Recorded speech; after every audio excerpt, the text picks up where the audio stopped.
All right, I am live right now. See if anybody joins.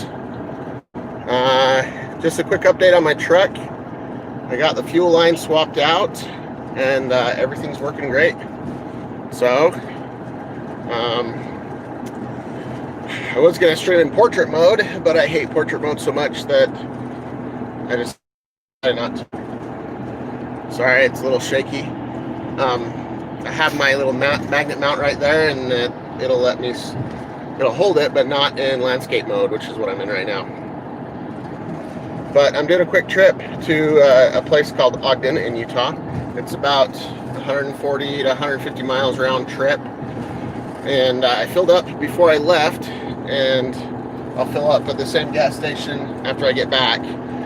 It's been my house is at 5,050 elevation, so I've gone about 700 feet down. I've gone about 700 feet down in elevation on this trip, and then obviously I'll go back up at the end, and then we'll calculate the fuel economy and see where we're at. Right now it is showing 25.8 on my lidometer. The tires are 100% accurate. I adjusted the size for these snow tires, so it should be good. They are 100% accurate now, but radar detector's going off. Anyway, yeah, like I said, I swapped out that fuel line. Was able to clear the codes and drive it around. It's been about 500 miles now since I did that, and so everything is, as of right now, good to go.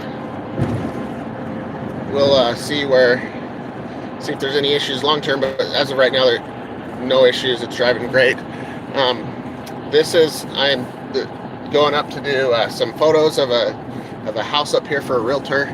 I own a photography business. I'm also a realtor. I flip houses, and I rent travel trailers. So I stay pretty busy most of the year.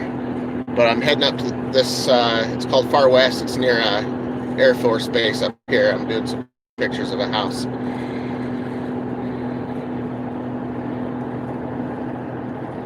I'm seeing your comment there. I missed it. Sorry about that. I'm trying to pay attention to the road, but it's annoying. I think that's what you said.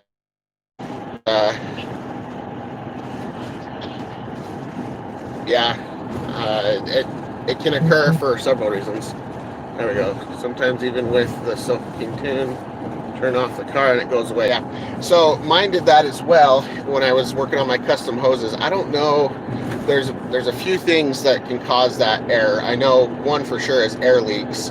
If you have a hole melted in your intake manifold from a faulty EGR pumping coolant in and creating a fire, then there's not much you can do other than swapping out your intake manifold. That is actually a very common issue. Well, I wouldn't say very common, but it's occurred enough that FCA did a recall for the EGR because of it. And the symptoms are, throttle body error you'll get because it'll develop an air leak because it melts the intake manifold. I don't know if that's your problem, but it could be your truck's problem. You don't have any problems, I'm sure. Sorry, bad choice of phrasing, but I think it probably could be related to that somewhere, possibly. I don't know. If you got an air leak, well, the annoying thing is even if you tune, it doesn't change the physical condition of your truck. If you have a bunch of soot and coolant pumped into your engine already and you tune, it's not going to take care of that. There's still a chance that could cause a fire or melt something. So, but I don't know what to tell you on that. Usually it's an air leak, but could be something else. Could actually be your throttle body that's having problems, which you don't need on these trucks after you delete the EGR. That's a interesting side note there. The throttle body on a modern diesel is only, it can prevent engine shutdown, but the way the computer controls the injectors, that's not likely needed. The main reason a throttle body is on a modern diesel and they aren't on traditional diesels is because of the EGR system. They close partially to create a vacuum to suck that exhaust crap back into the engine. So anyway, you don't need a throttle body. You could do a throttle body delete and maybe get rid of that code at the same time. I don't know. I'm just speculating right now. Anyway, update on the fuel economy, 26.2 right now. I'm going 70, which is the speed limit. And you can see I'm passing cars, so there's cars going slower than me.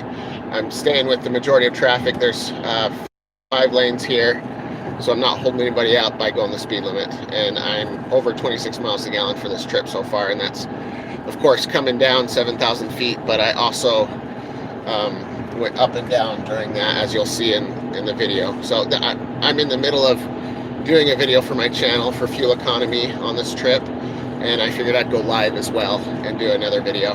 But anyway, this was just supposed to be a quick update on my truck. It is running good. I am running my own tune right now, and I'm testing it on this 140-mile trip to see what type of fuel economy it gives me.